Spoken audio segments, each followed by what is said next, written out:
te morís de espanto y casi miras como distinguido. Si cada tanto acunas en tu encanto y era tu mundo el ideal.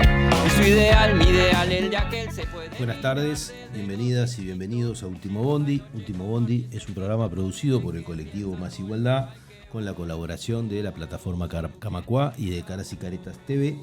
Y como todos los martes les traemos una iniciativa para poder intercambiar, para hacernos de información y mejorar la reflexión política, para poder hacernos de algunas reflexiones especializadas también en determinados temas que nos permiten unas perspectivas con un poco más de profundidad que lo que a veces encontramos en la noticia concreta de todos los días.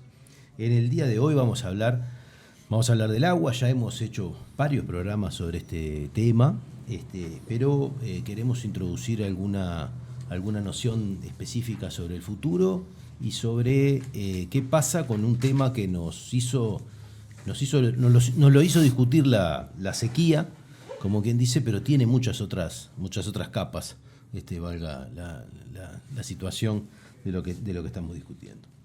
En el día de hoy tenemos 3 invitados que los voy a pasar a presentar. Hoy nos acompañan Edgardo Ortuño, Daniel González y Marcos Musso.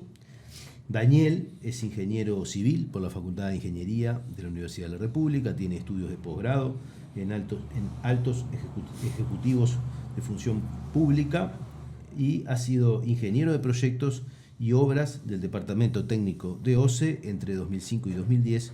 Fue gerente de OCE y entre 2011 y 2015 director nacional de aguas del Ministerio de Vivienda, Ordenamiento Territorial y Medio Ambiente. Marcos Musso es licenciado en Geología, doctor en Geotécnica por la Universidad de San Pablo de Brasil, es profesor adjunto de la Facultad de Ingeniería, investigador en temas de transporte de contaminantes en suelos y recarga de acuíferos, es docente del curso hispanoamericano de hidrografía subterránea de la Facultad de Ingeniería del UDELAR. Desde 2012 dirigió proyectos financiados por la ANI de conductividad hidráulica, influencia en la recarga y protección de los acuíferos de Raigón, y actualmente dirige el proyecto financiado por la Universidad de la República de recarga y preservación ambiental de acuíferos, cuantificación de la infiltración con técnicas directas e indirectas en modelos a escala y en campo. Edgardo Ortuño fue legislador, integrante de la Cámara de Diputados 2000 a 2010, subsecretario de Industria, Energía y Minería en el periodo 2010-2015, actualmente es director de OCE en representación por el Frente Amplio. Además es docente de Historia, egresado del IPA, dirigente de la vertiente artiguista y fundador y presidente de la Casa de la Cultura Afro-Uruguaya desde 2008 a 2018. Con ellos 3 vamos a estar compartiendo estos minutos de este martes para conversar sobre, le pusimos el futuro del agua, pero en realidad vamos a hablar de un conjunto de cuestiones conceptuales y también situacionales en relación a este tema. Y bueno, voy a abrir este bloque con esta primera pregunta. ¿Cuál es la situación que viene enfrentando la humanidad en general y nuestra región y país en particular con el uso del agua? No sé quién quiere arrancar.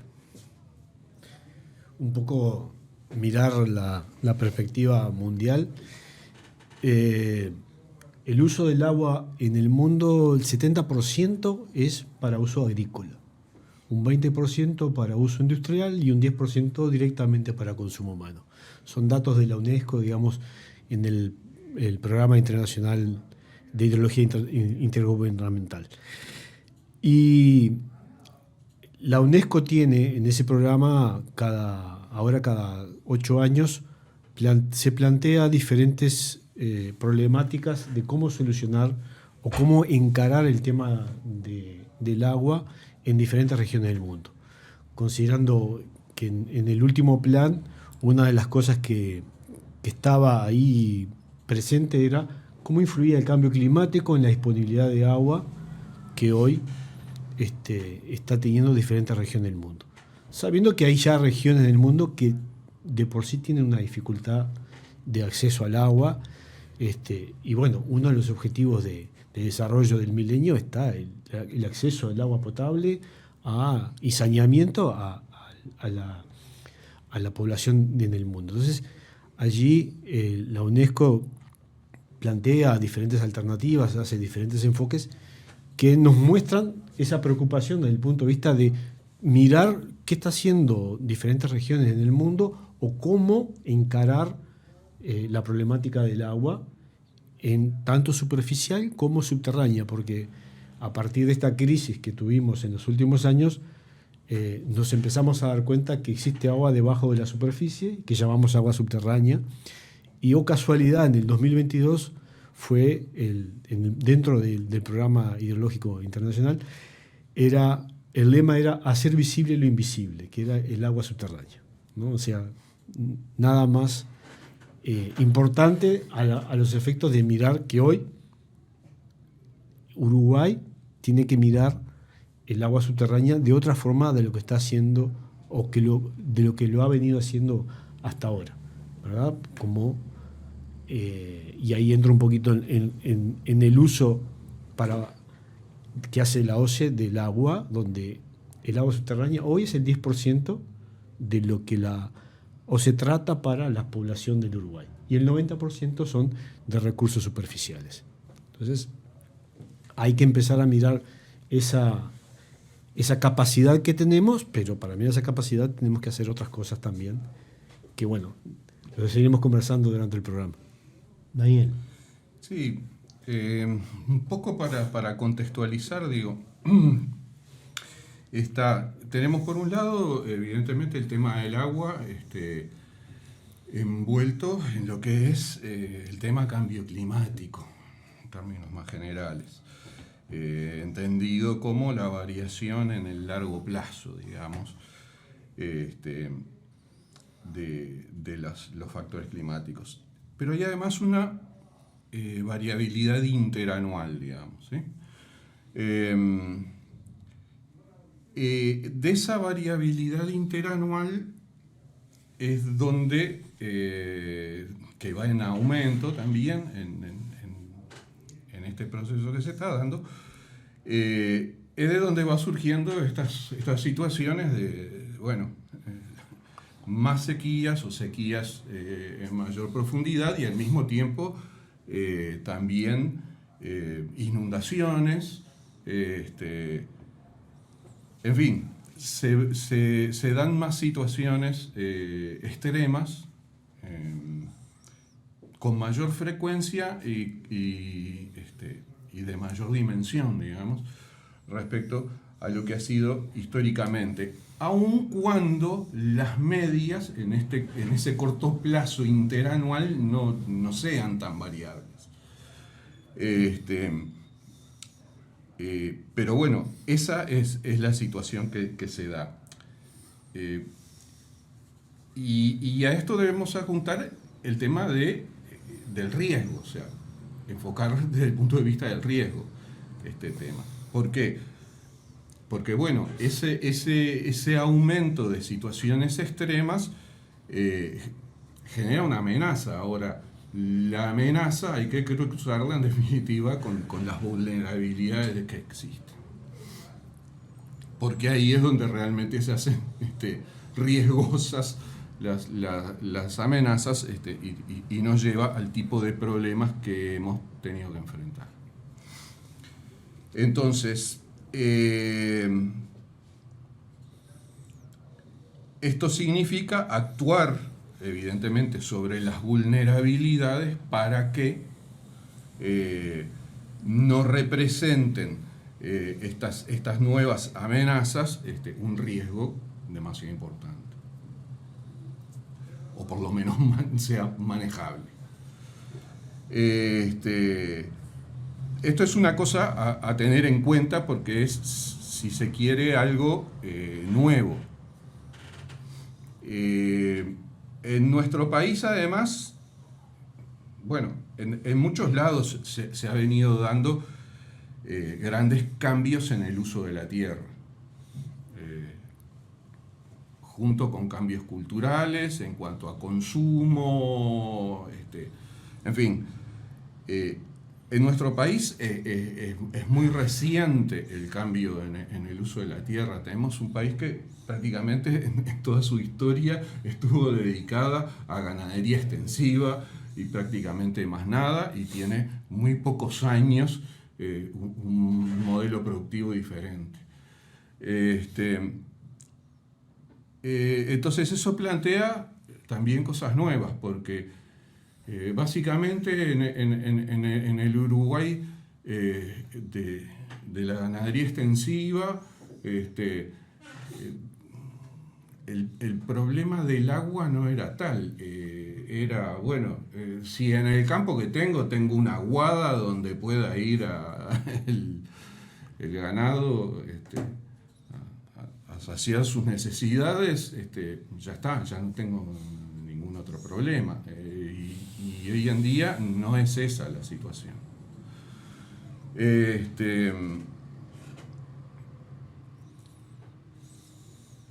Esto, de alguna manera, en el país ha venido cambiando muy fuertemente, ya desde hace algo más de 40 años, cuando llega a su apogeo todo el tema del arroz.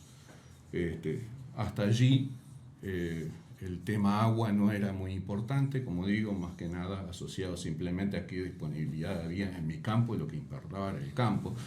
Desde la época de colonización existen, como en todos los casos, apropiación de los recursos naturales, ¿sí? En cuanto a tierra,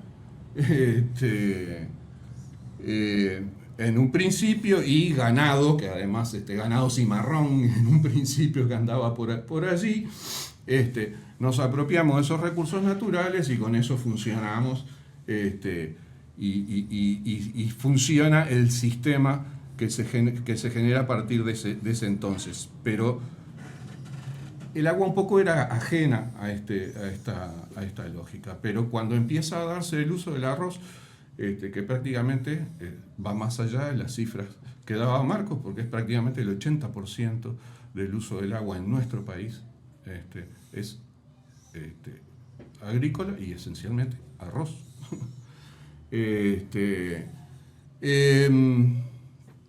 Bueno, ahí ya la cosa es diferente. Ahí empiezan a existir presas, empieza a existir acumulación de agua, generación de reservas de agua, y otro tipo de utilización del agua, y en definitiva la acumulación de agua de esa manera es una forma de apropiarse del recurso.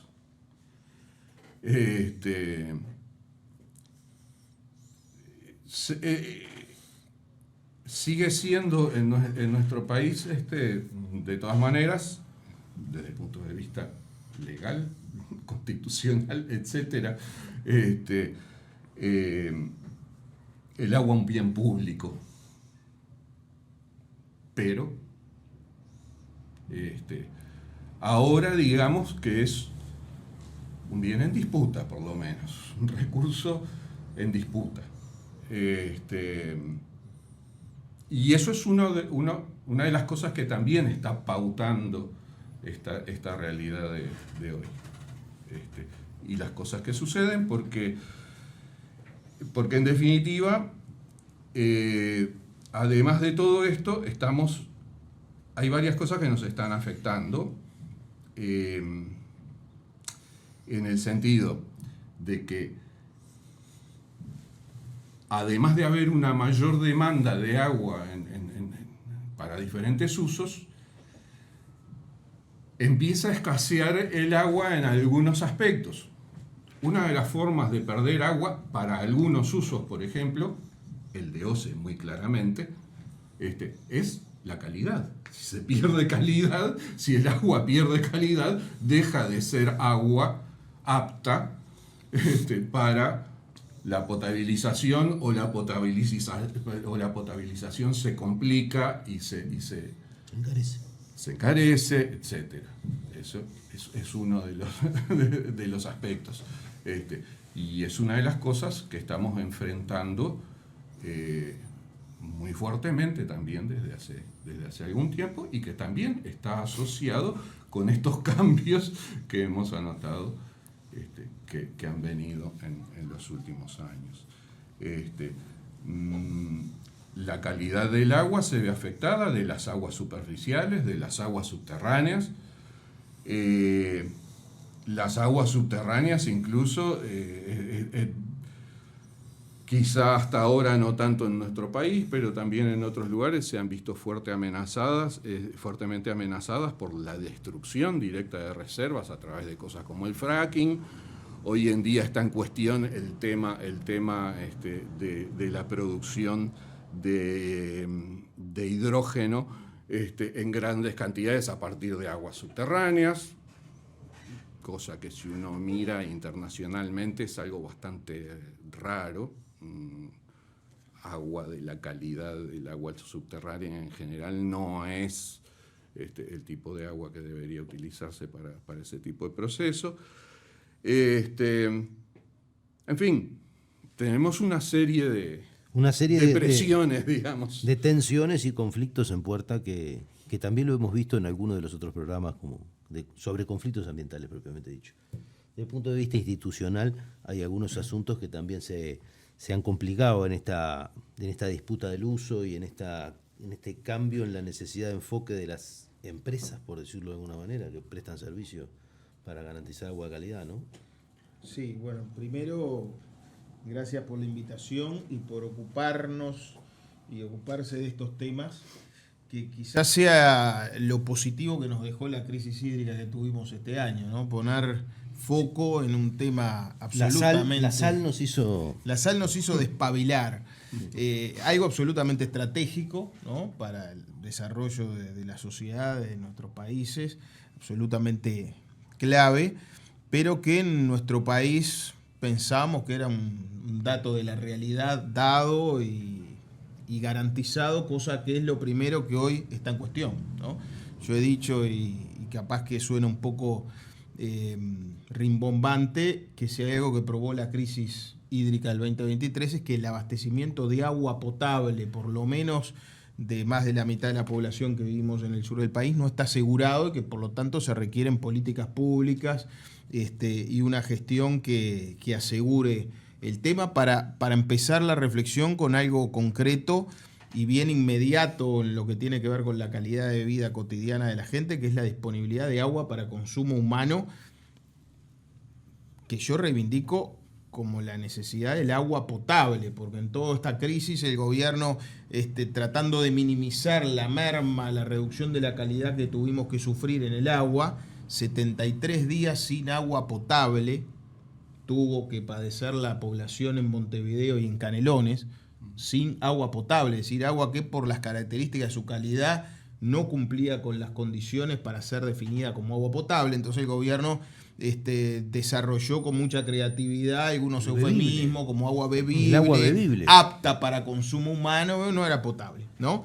Entonces, es importante que pongamos foco en esto porque tenemos que, como en todos los temas ambientales, asumir el tema con la responsabilidad del presente, pero también con solidaridad intergeneracional, asegurarle a la sociedad de hoy y del futuro los recursos naturales, y el agua es sin duda un tema clave. Así que yo agradezco y comparto las reflexiones de los colegas de panel, porque efectivamente a nivel internacional este es un tema absolutamente clave. Nosotros somos un país rico en lo que tiene que ver con los recursos hídricos comparativamente hablando, pero a nivel mundial este es un bien escaso. Algunos han teorizado que las guerras del futuro serán por el agua, por los recursos naturales sin duda ya lo han sido por otros. No sé si llegaremos a tanto. Lo que sí es seguro que el agua es un bien, es un recurso natural desigualmente distribuido geográficamente, ¿no? Y absolutamente clave para la vida humana y en sociedad. Si uno mira, cada uno mira desde su profesión, ¿no? Si uno mira el surgimiento de la civilización, ¿dónde fue? Fue en torno a los grandes cursos de agua, ¿no?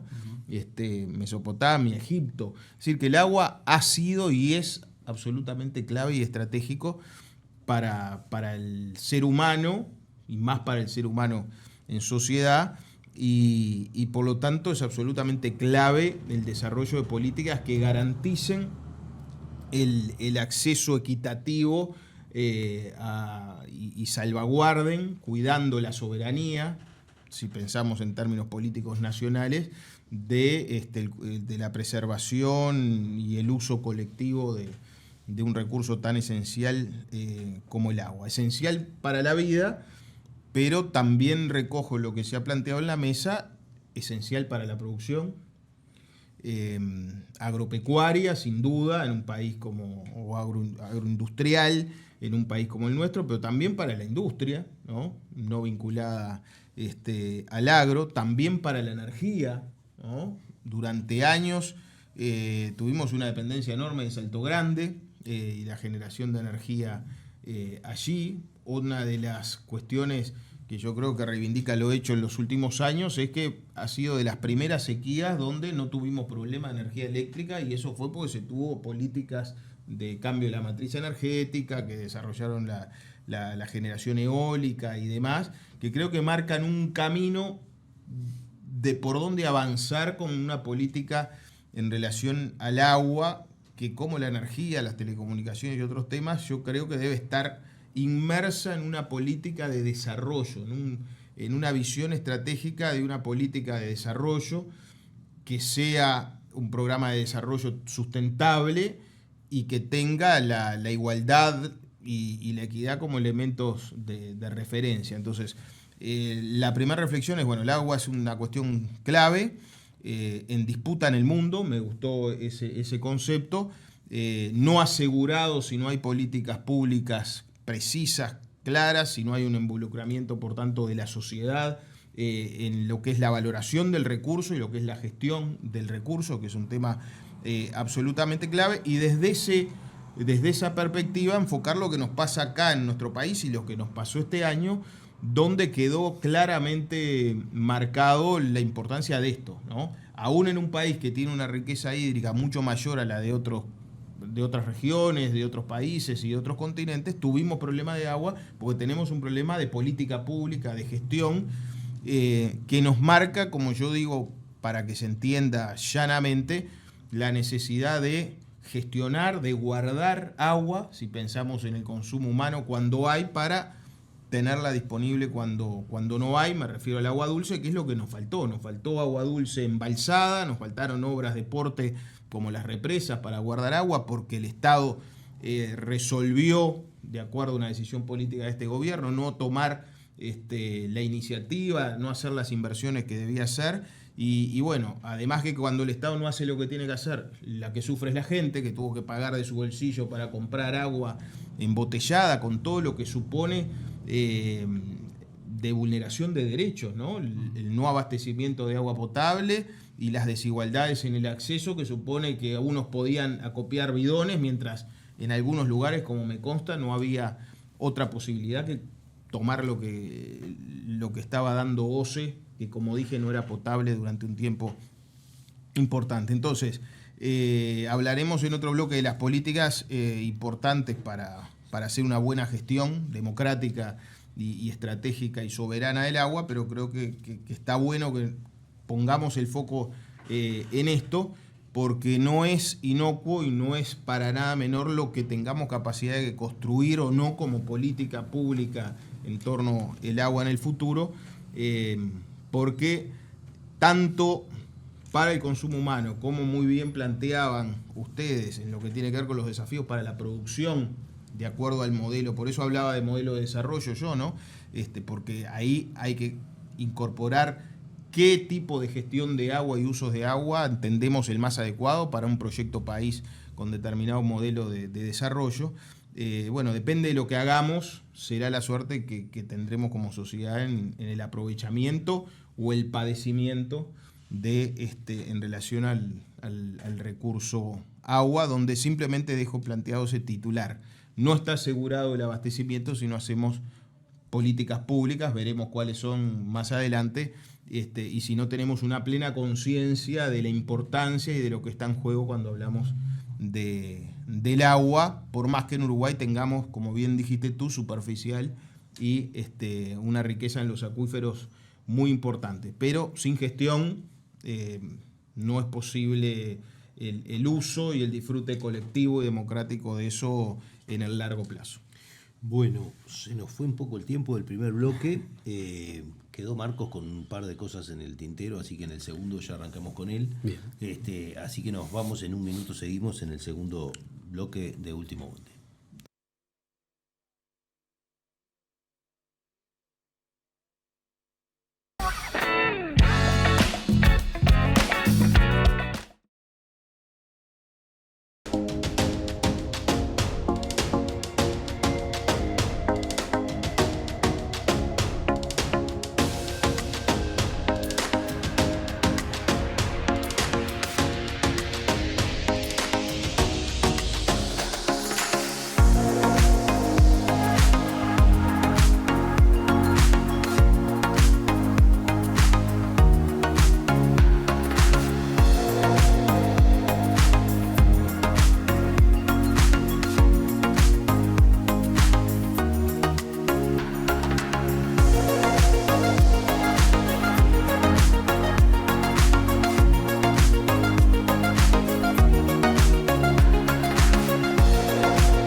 En este segundo bloque de Último Bondi estamos hablando del futuro del agua, pero en realidad estamos hablando de muchas otras cosas más. Estamos hablando de modelos de desarrollo, estamos hablando de conflictos ambientales, estamos hablando de soberanía, estamos hablando de posibilidad, de capacidad productiva, estamos hablando de derechos.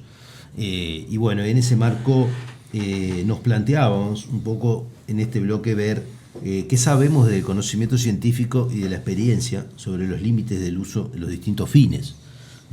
Marcos lo habíamos dejado con menos tiempo en el primer bloque, así que vamos a empezar por él.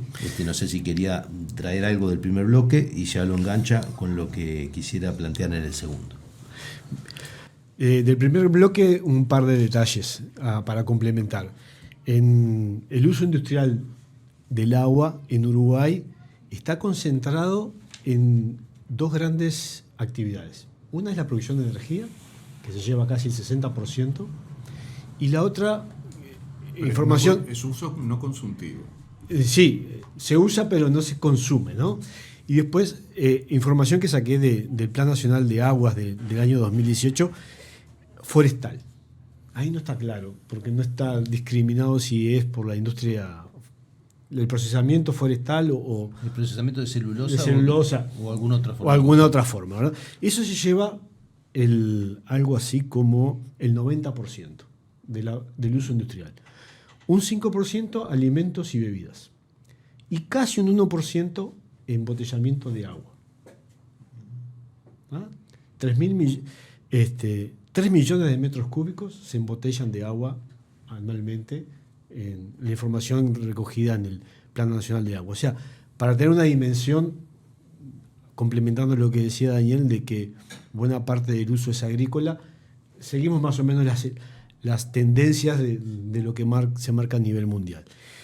Y trayendo también algo para discutir aquí y para mirar lo que vamos a conversar, intercambiar en el tercer bloque, es qué se está haciendo desde el punto de vista de orientaciones a nivel del mundo para paliar el tema de las crisis del agua que se están mirando. Entonces, uno de los planteos es mirar un poco más en detalle los acuíferos. Y cuando hablo de acuífero, estoy hablando de una unidad geológica que tiene capacidad para almacenar agua, transmitirla relativamente fácil y que de una forma económica la podamos extraer para un uso humano, ya sea personal o productivo, ¿verdad? Entonces, pensemos que un acuífero es un lugar donde tenemos una reserva de agua que no la vemos, porque está debajo de la superficie de la Tierra. Y hay 3 iniciativas que me gustaría nombrar que plantea en el último plan del Programa Hidrológico Internacional, que es, por un lado, evaluar los recursos hídricos subterráneos bajo los efectos del uso humano y del cambio climático. Esa es una iniciativa para ir mirando. Otra iniciativa es Iniciativa Internacional sobre las Sequías. Cómo manejar o cómo implementar mecanismos para el manejo de eventos donde haya déficit de agua disponible. Y la tercera, que después voy a entrar un poco más en detalle, es el manejo de la recarga de los acuíferos. O sea, ¿cómo podemos hacer para lo que decía Daniel, cuando estamos en épocas de inundaciones, cómo intentar aprovechar ese exceso de agua para que promovamos una recarga de los acuíferos? ¿Ah?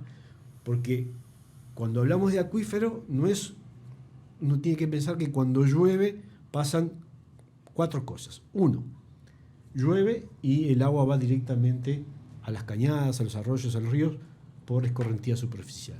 2, queda acumulada en el suelo y en el suelo la aprovechan las plantas para hacer fotosíntesis y hace un proceso de evapotranspiración, o el sol la evapora. Y la tercera es, esa agua sigue viaje a profundidad y recarga el acuífero. Esa cantidad de agua es mínima comparado con toda la demás. En algunos casos de estudios que se han hecho en algunos acuíferos específicos del Uruguay, entre un 5 y un 10% de lo que llueve es lo que se recarga en el acuífero. Entonces, ¿cómo promover ese exceso que hoy, por ejemplo, estamos teniendo en la zona norte del Uruguay? Si es posible que haya algún acuífero que podamos hacer un manejo para fomentar una recarga mayor a la que ocurre. Yo te quiero hacer un par de preguntas de ignorante profundo, pero porque me parece que son también estimo que mi ignorancia es compartida. Esto de los acuíferos es como que es una novedad para la población, que también vino con la sal, ¿no? Uh-huh. Si no hubiera sido por la sal, capaz que tampoco sabíamos que había acuíferos, y mucho menos de cuál es la relación entre el guaraní, porque ya ha estado en una polémica parecida de hace unos cuantos años, pero que en realidad era la hipótesis de invasión del país venía por el acuífero guaraní. Hoy podríamos decir que existen otras formas de invasión que son empresariales, ¿no? Y que también pueden venir por el mismo acuífero.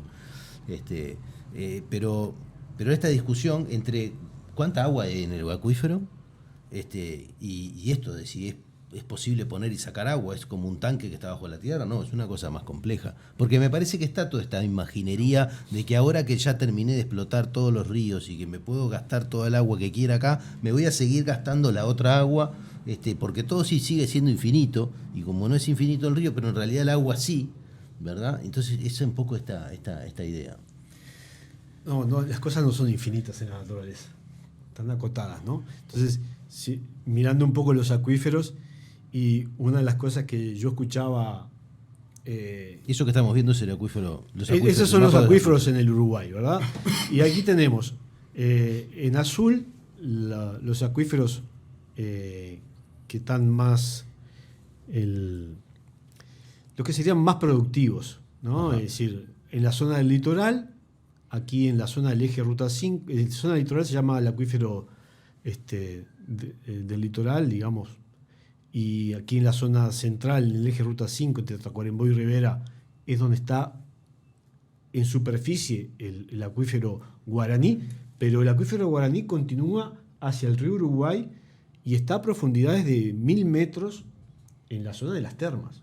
O sea, para sacar agua del acuífero Guaraní en Salto, hay que perforar 1000 metros para sacar agua. ¿Y en Rivera, por ejemplo? En Rivera está florando, o sea, está en superficie, a lo que los geólogos Puede ser llamamos que es superficie, con un manantial. pozo, casi un manantial, casi, ¿verdad? Y aquí en el sur, que se ha hablado mucho, el acuífero Raigón en el departamento de San José. Y en la zona costera, en la zona de Rocha también, que son los acuíferos un poco más productivos. Hay otros en Canelones. Cuando decís productivos, son aquellos que se les puede extraer agua para algún uso. Fácilmente. Fácil. Es decir, que dan caudales o cantidad de agua relativamente altas para lo que son los acuíferos, pero que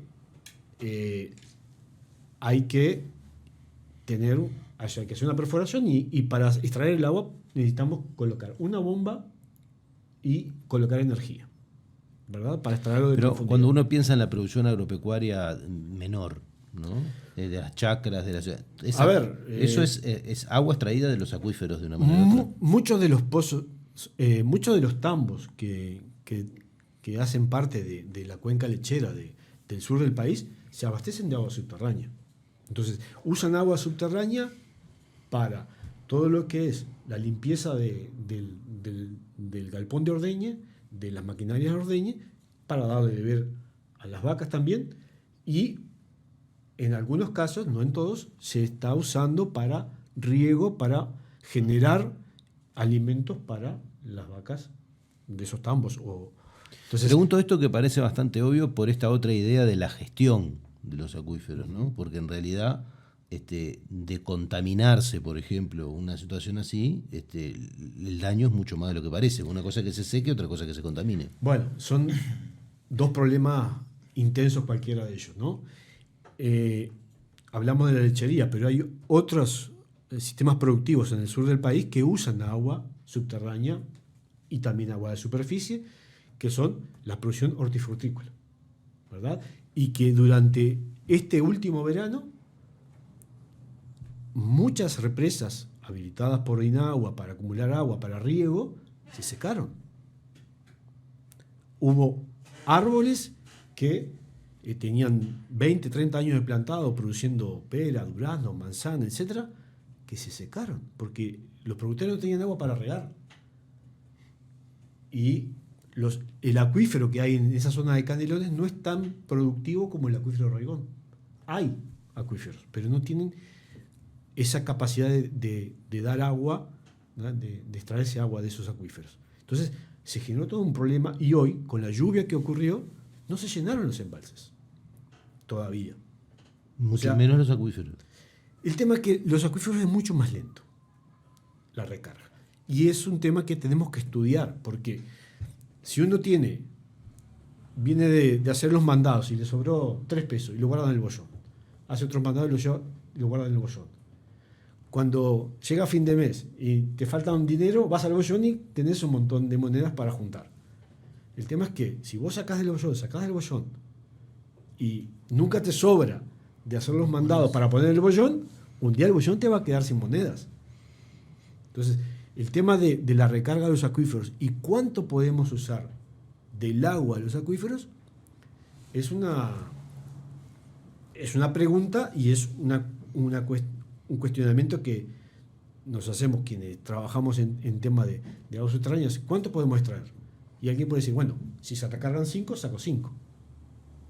No, porque los acuíferos, en muchos casos, alimentan a las cañadas, a los arroyos, a los ríos. O sea que una parte del agua que ingresa al acuífero no se queda en el acuífero, sino que sigue un viaje y alimenta a los ríos y a las cañadas y a los arroyos, que después los puede tomar la OCE para uso humano, o tienen servicios ecológicos de mantener una vida en las márgenes o en el propio curso de agua. Entonces, uno no puede extraer lo que uno consigue medir que infiltra y recarga el acuífero. O sea que estamos entre una complejidad bastante más importante de la que parece a simple vista en lo que significaría el manejo del agua y la administración del uso. Se requiere mucha investigación. Se requiere investigar, se requiere tener un conocimiento más afinado de determinadas cosas. El acuífero Raigón es uno de los más estudiados en los últimos 30 años en el país. Comenzó en la década de los 80 con investigaciones que hacía la Dirección Nacional de Minería y Geología, que tiene un grupo dedicado al agua subterránea. Comenzó con ellos y ha continuado con ellos y con otros investigadores de la Universidad de la República, trabajando estos temas de cuantificar la recarga del acuífero.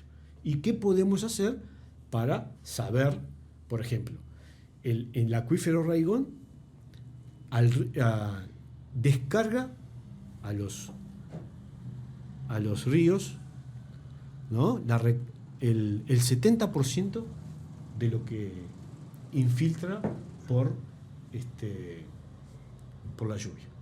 O sea, el río San José, el río San Gregorio, el Delta, el Pereira, el Cagancha, todos los ríos que hacen parte del departamento de San José, transportan en el correr del año el 70% del agua que infiltró, llegó al acuífero y que el acuífero entrega a esos ríos, ¿verdad?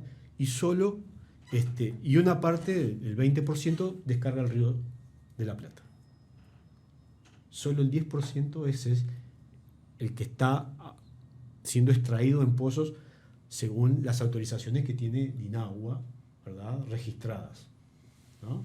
Entonces, esa es una información valiosa, decir, ¿yo puedo sacar toda el agua del acuífero? No, porque el río San José, otros ríos y arroyos del departamento, es la misma agua.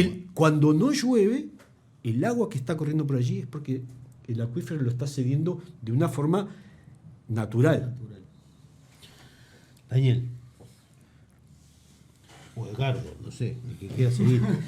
Capaz que sigo yo con una acotación del agua subterránea breve en base a lo que él decía al pasar, ¿no? Y vos, la contaminación no es un tema menor. Una de las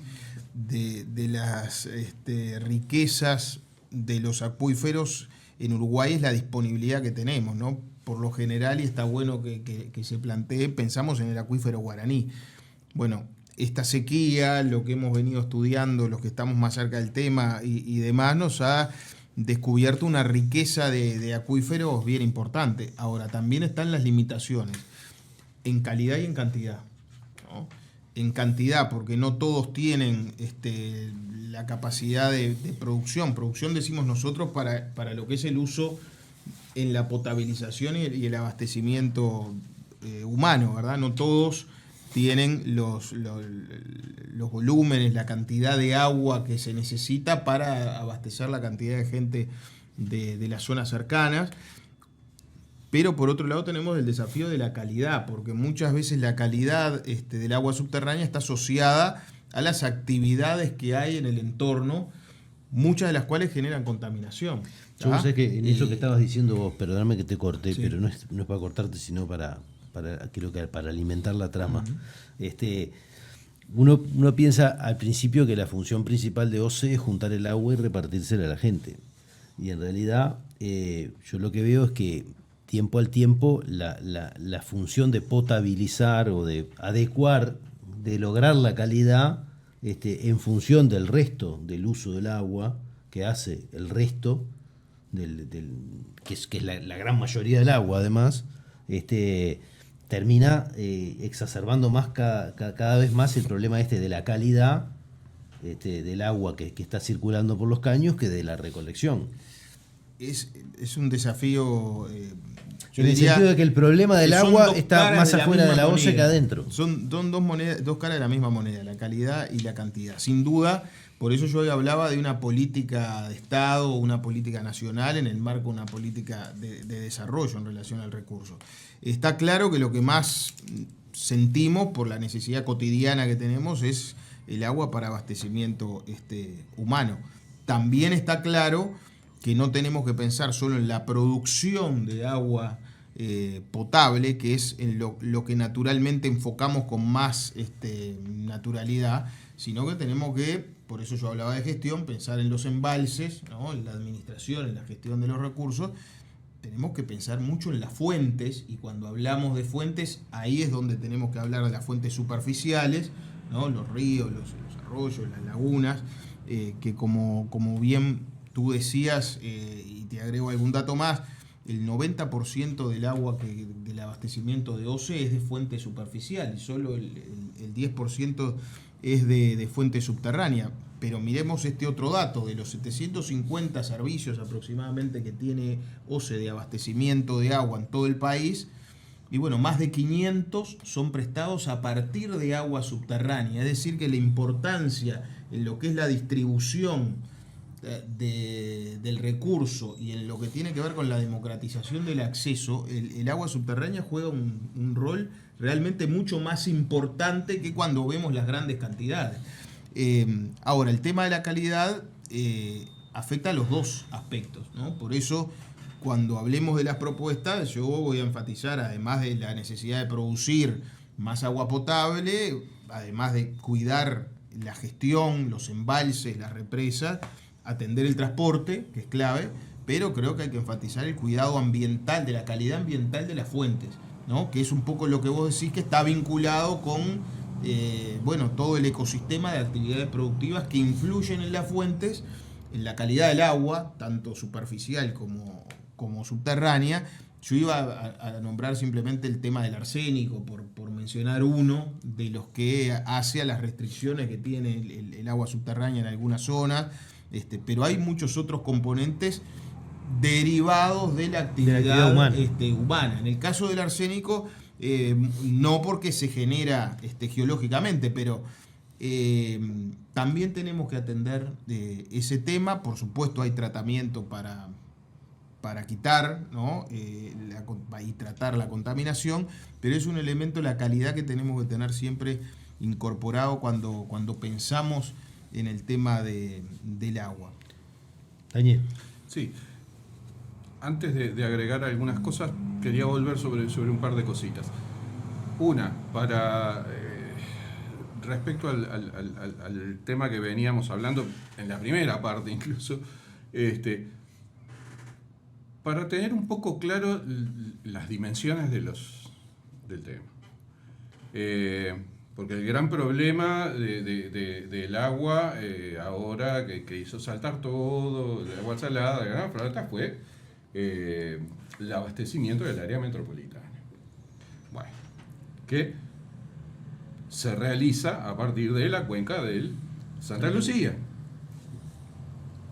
Aunque ahora está la propuesta esta de traer agua del Río de la Plata. Bueno, para tener una cosa clara, el río Santa Lucía, anualmente, promedio, ¿sí?, produce unos cerca de 5.000 hectómetros cúbicos. Hectómetros son millones de metros. Un poco menos de 5.000. El consumo de toda el área metropolitana en un año, ¿sí?, son un poco menos de 250 hectómetros cúbicos. O sea, estamos hablando que para abastecer toda el área metropolitana, OCE necesita aproximadamente un 5% de lo que el río trae. De ese problema estamos hablando. Por eso, si me permitís, sí, el problema es más de gestión que de falta de recursos, ¿no? Porque muchas veces uno escucha algunos discursos que parece que secamos el Santa Lucía, y los datos que vos estás dando son absolutamente contundentes de que el gran tema es la gestión. A eso me refiero. Muy bien, nos estamos metiendo en qué hay que hacer. No es que necesariamente tenemos que meternos en está qué bien, hacer. digo, Te propongo retomarlo en el tercer bloque. Sí, ¿Ya nos comimos el segundo bloque? Sí. Está buenísimo. Esto es lo que pasa siempre. Bueno, en un minuto seguimos en el tercer bloque, Último Bondi.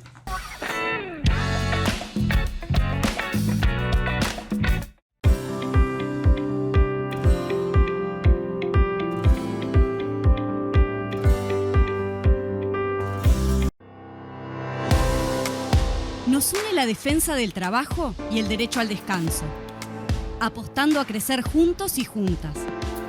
Nos une la memoria y una historia de lucha que llevamos con orgullo. Nos une jugar y divertirnos sintiéndonos iguales, caminando, sin dejar atrás a nadie.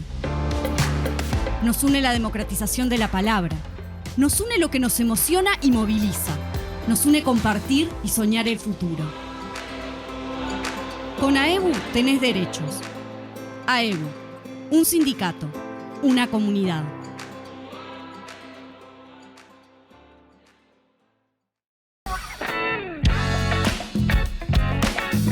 Seguimos en este tercer y último bloque de Último Bondi. Creo que me van a pedir un cuarto, pero no los voy a dejar. Es que ahora viene lo más interesante. Ahora viene lo interesante porque viene esta discusión que siempre planteamos en nuestros últimos bloques de qué hay que hacer. Como o sea, aquel los viejo asuntos libro, de política, ¿qué ¿no? Como el viejo libro. Daniel, te cortamos en el bloque anterior, así que empezá vos. No, el único aviso que me faltó, que se les decía acá un poco fuera de cámara, es el tema de las normas. Es decir, además de que por un lado tenemos la calidad que se va deteriorando del agua en el ambiente, por otro lado, en realidad las normas de potabilidad del agua cada vez son más exigentes. Entonces hay una divergencia allí muy clara entre las dos cosas. Ahora, una consulta ahí. O sea, vos decís, el agua se va deteriorando, y yo quiero volver a esto porque me parece importantísimo entender que desde los actores institucionales que regulan la política, si uno quisiera hacer como quien dice, un juicio público al resultado, pero no para inculpar a alguien, sino para poner a los actores arriba de la mesa. Cuando hablamos de agua tiene que comparecer el Ministerio de Ganadería, Agricultura y Pesca primero que nadie, como quien dice, ahora. Y el de Ambiente también, y después allá a las cansadas viene la OCE con el 10%, con el 5%, ¿no? Es decir, cuando hablamos del uso del agua, ¿no? Que los montevideanos lo tenemos asociado con abrir la canilla y nos quejamos de lo que sale de la canilla, nos estamos perdiendo el 90% del mapa o más, sí, claro, ¿no? De todas las cosas que entran en concurso en esto, ¿no? Y de este rol que le estamos tirando a una institución que es que se haga cargo de lo que pasa después que pasó el agua por un montón de procesos, ¿verdad?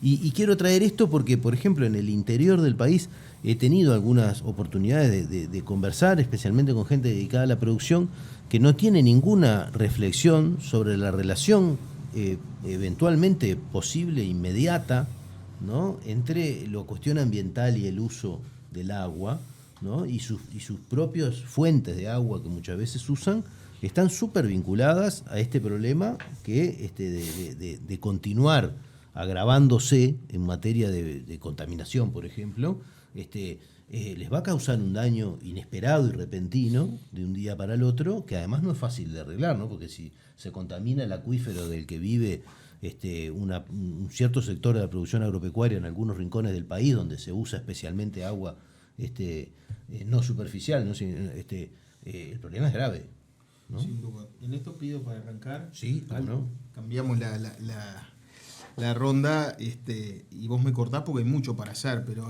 es absolutamente clave. Vos decís, ¿la OCE se encarga de un porcentaje menor? Sí, pero un porcentaje menor absolutamente clave y esencial para la vida, como es disponer del agua potable, que además legalmente está priorizado por la Constitución, porque a diferencia de lo que está pasando en estos años, Uruguay fue pionero a nivel internacional en establecer el acceso al agua potable y al saneamiento como un derecho humano fundamental, lo que hace a algo clave que establece el artículo 47, que es la necesidad de la gestión estatal del servicio público, justamente para asegurar que llegue equitativamente a todos y a todas, y además al menor precio posible. Entonces, eso que planteas es clave en relación a todas las actividades y también para lo que tiene que ver con la producción de agua potable, donde nos preocupa e insistimos en la necesidad de defender la gestión pública del recurso para asegurar todas estas cuestiones que son claves. Entonces, ahí tirar algunos lineamientos claves. En sencillo, esta crisis nos reafirma lo que los lineamientos programáticos nuestros definen. Necesitamos guardar más agua, perder menos y cuidar la fuente. Dicho en sencillo, la producción de agua, que es lo que necesariamente ha enfocado OCE históricamente, tenemos 71 plantas de producción de agua potable, Aguas Corrientes, la que abastece el sur del país, es la más importante, 600.000, 700.000 metros cúbicos de producción diaria. Pero lo que demostró esta crisis es que si esa planta de Aguas Corrientes se queda sin agua, en este caso sin agua dulce, sin agua bruta, en la jerga de OCE, para que la planta produzca agua potable, bueno, tenemos que terminar dándole agua salada a la gente porque tuvimos que salir a traer agua del Río de la Plata que tiene una salinidad, no admisible para su potabilización en algunos momentos del año, por ejemplo en la zona de Arasatí, para adelantar un tema de decisión estratégica de este gobierno que no hemos compartido, pero además que probamos que tiene una salinidad que dispara los niveles de cloruros, de sodio y demás al punto de no hacer potable el agua que consume la gente. Entonces, el tema de guardar, de embalsar, de generar obras de infraestructura, represas que nos permitan, cuando hay niveles de lluvia, cuando hay niveles de disponibilidad de agua importante, embalsar el agua para tenerla disponible cuando vengan las sequías, que, retomando lo que se decía al principio, en un contexto de cambio climático que no podemos ignorar cuando hablamos de estos temas y no ponerlo en primer lugar, son fenómenos que llegaron para quedarse y vamos a tener sequías cada vez más recurrentes y cada vez más prolongadas, pasa a ser un tema fundamental. Entonces, hacer la represa de Casupá, hacer la represa que estaba planteada en el Solís Chico, son cuestiones clave. Pensemos que se agotó el Canelón Grande, ¿no? Más de 10 millones de metros cúbicos, se secaron, y los 67 millones de metros cúbicos de Paso Severino terminamos en 1 millón, de los cuales eran utilizables mucho menos, o sea que prácticamente también se acabó. Quedó demostrado entonces que necesitamos más reservas de agua dulce, embalsar, guardar más. En segundo lugar, tenemos que perder menos. Lo primero que recibimos como reacción ciudadana cuando se estableció la restricción al uso de agua potable, ¿no? Con aquello de no lave la vereda, no riegue, no lave el auto, fue decir, bueno, pero en la esquina de mi casa corre el agua limpia porque están todos los caños rotos. Y efectivamente ahí hay un desafío de gestión clave, porque OCE y Uruguay, que fueron pioneros en lo que es el establecimiento de redes de aguas corrientes, en la medida que no hay inversión pública para sustituir, para cambiar esas cañerías, son viejas, se rompen, tenemos una pérdida con un registro del agua no contabilizada, que es un indicador que maneja OCE, del entorno del 50%. O sea, esa conciencia de que perdemos casi la mitad de lo que producimos es otra cosa que nos deja esta crisis y es otro deber que le deja la política pública. Bueno, hay que invertir en cambiar, en reparar. Lo tercero, lo que hablábamos recién en el último bloque, de cuidar las fuentes, es decir, y a lo que vos apuntabas, de combatir la contaminación, de prevenir y de tener regulación, control, fiscalización, acciones para que el resto de las actividades que impactan en la calidad del agua bruta, que después se toma para potabilizar, bueno, tengan los menores niveles de contaminación posible, y eso es un tema de política de Estado. Y el cuarto tema que quiero reivindicar al final es justamente la acción de la política pública, del Estado, jugando un rol clave para asegurar el acceso, para la gestión y para la mirada, priorizando el interés general en la gestión de un recurso clave para la sociedad. Entonces, cuando aparecen proyectos o políticas que tienden a tercerizar o directamente incluir la gestión privada en el proceso de abastecimiento de agua potable, nos preocupa. Por eso hemos dado la discusión que hemos dado con la forma de gestión, el modelo de negocios que ha elegido el gobierno para este proyecto millonario de Arasatí, ¿no? Del proyecto Neptuno, que cuando estamos viendo en esta mesa todas las políticas y todas las cosas que hay que hacer, bueno, resuelve concentrar el uso de los recursos en un proyecto que sale, por ejemplo, 3 veces más que la represa de Casupá, que es la prioridad, ¿no? 300 millones de dólares, que además por incluirse por primera vez en la historia de OCE, la gestión privada parcial en el proceso, el privado no solo va a construir, como siempre hacía en las obras de OCE, porque bueno, se contrataba una empresa constructora, te hacía la represa, te hacía la obra, pero es OCE el que gestionaba todo. Ahora se incluye que el privado financia, es decir, consigue el dinero, por lo tanto ya de pique nos está saliendo más caro porque tiene que recurrir a la banca, pero además participa y opera directamente en la toma del agua bruta, es decir, que va a ser el consorcio privado el que tome el agua del Río de la Plata o del polder, que es la reserva que el proyecto tuvo que terminar incluyendo porque se demostró que el Río de la Plata tiene salinidad en niveles no admisibles para su potabilización en tiempos importantes del año. Bueno, esa gestión de la etapa clave de la cual depende todo el proceso de abastecimiento de agua potable ahora va a estar privatizada.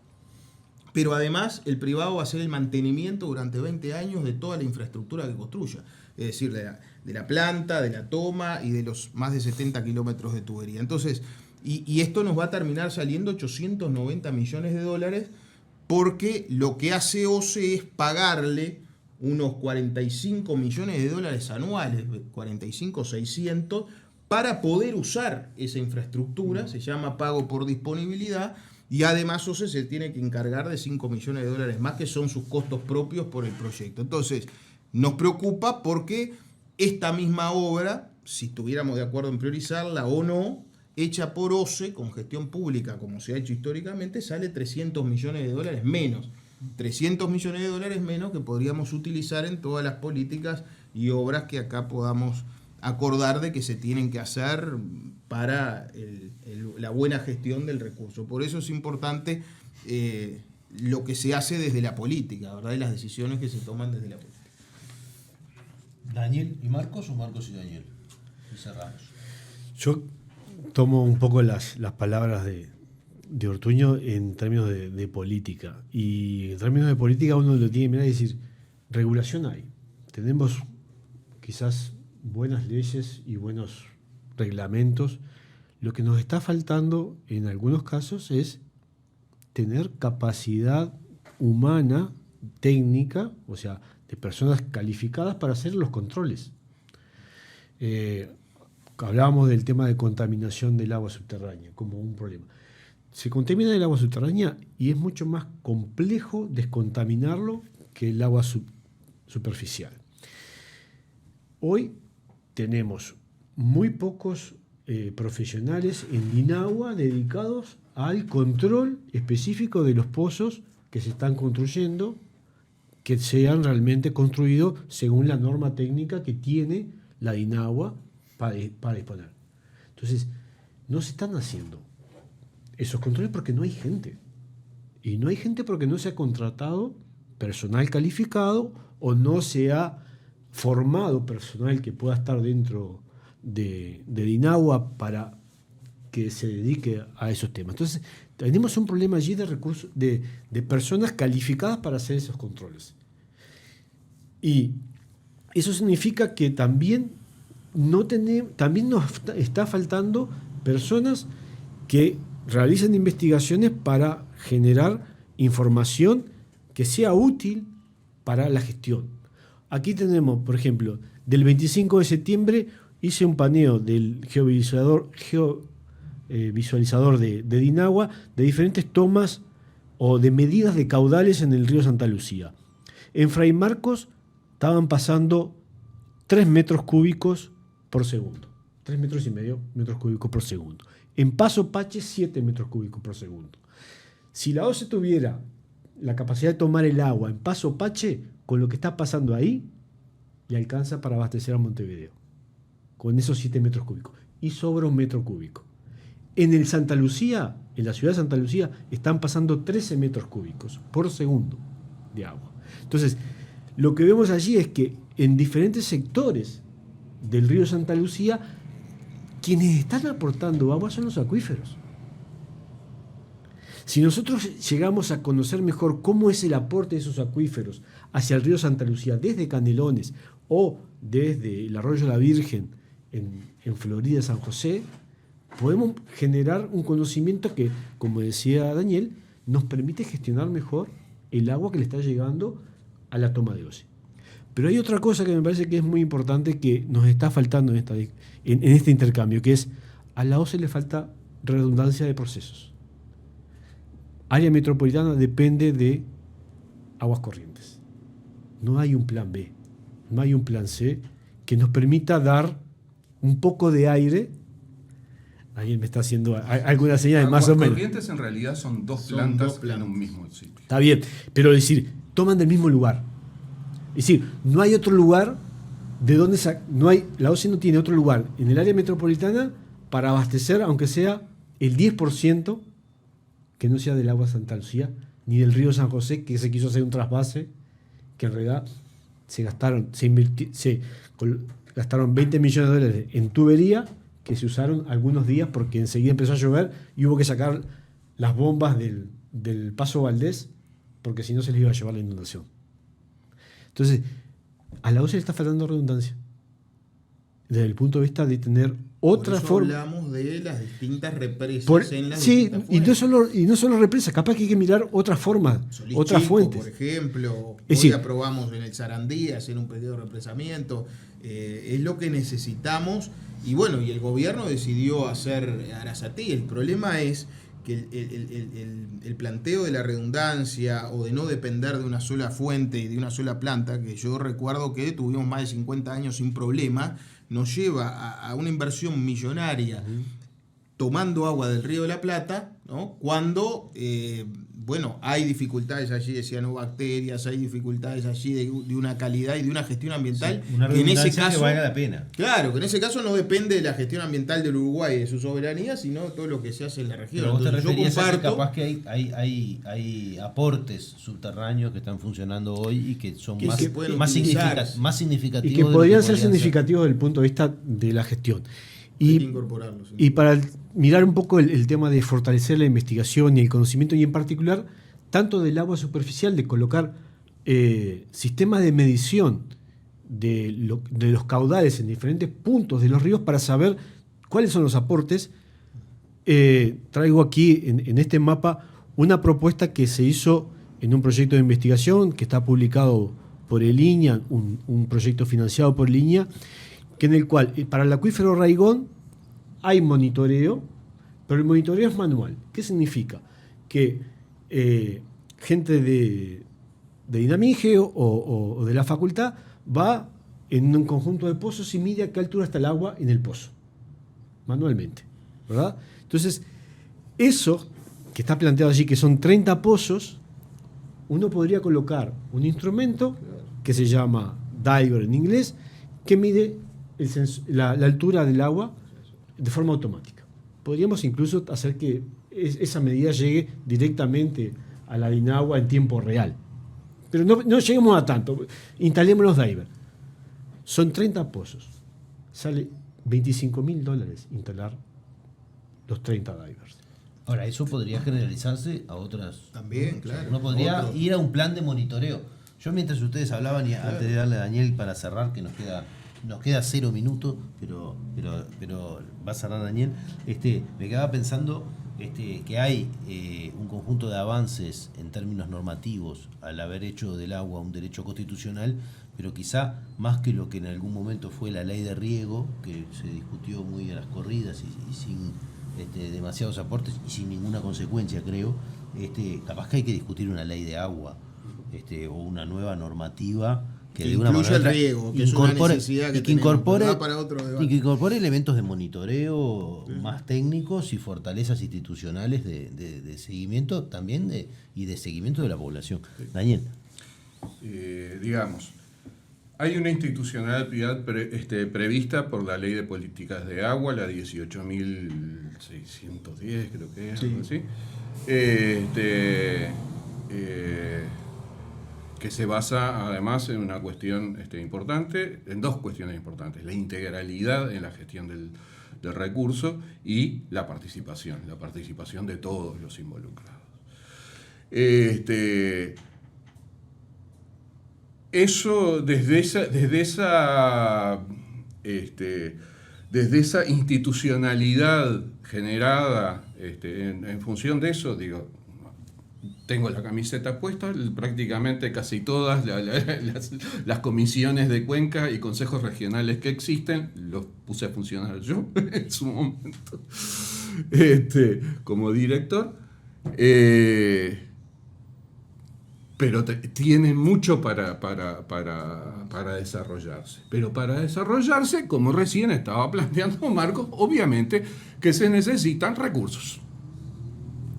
Si nosotros queremos gestionar adecuadamente, queremos generar de pronto incluso obras o una cantidad de cosas que se puedan hacer para mejorar la gestión de las aguas, necesitamos recursos.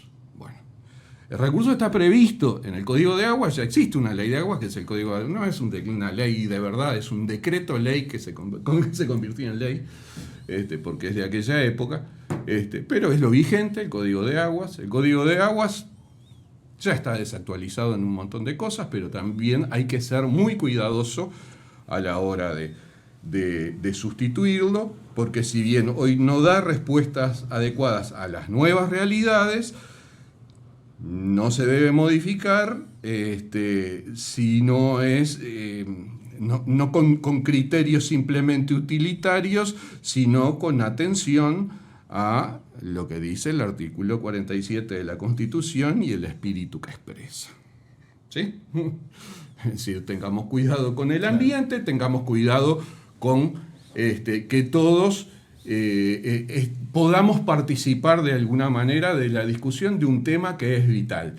Y en el Código de Aguas, antiguo ya, está prevista la aplicación de un canon por uso del agua. Y nunca se implementó.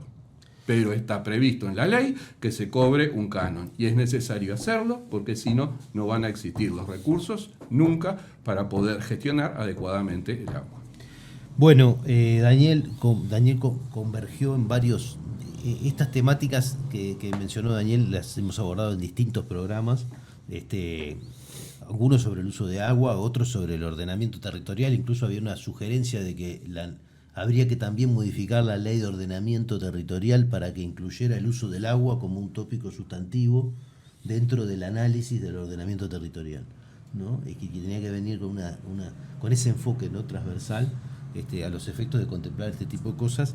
Y bueno, lo del canon, y ya ahí incluso se ha expandido en otros temas que hemos tratado al uso de los recursos naturales, ¿no? Es decir, debería estar en el agua, pero también podría estar en el viento, en el sol y en lo que fuere, que de una manera o de otra, porque en el fondo de lo que se trata en esta lucha por el poder y en la acumulación es en buena medida, y especialmente en nuestros países que somos fuertemente dependientes en nuestra producción de los recursos naturales, en el caso del agua, omnipresente, ¿no? Somos exportadores de agua en todas las formas que uno quiera, ¿no? En las pasturas, en el ganado, en la propia agua en sí mismo, pero en la agricultura y en todo lo que sea, hay un conjunto de usos del agua que además tienen consecuencias, como estamos viendo, que después pasan al orden público sin que nadie lo note, porque no hay una traza de todo esto que estamos hablando, y terminan siendo un problema de política en otra área,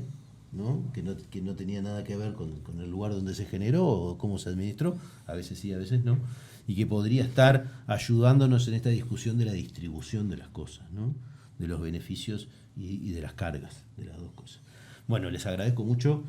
Creo que ha sido un programa muy nutritivo. Creo que si teníamos 2 bloques más seguíamos hablando. Sí. Y bueno, y nosotros nos vemos el próximo martes en otra propuesta de Último Momento. Buenas noches.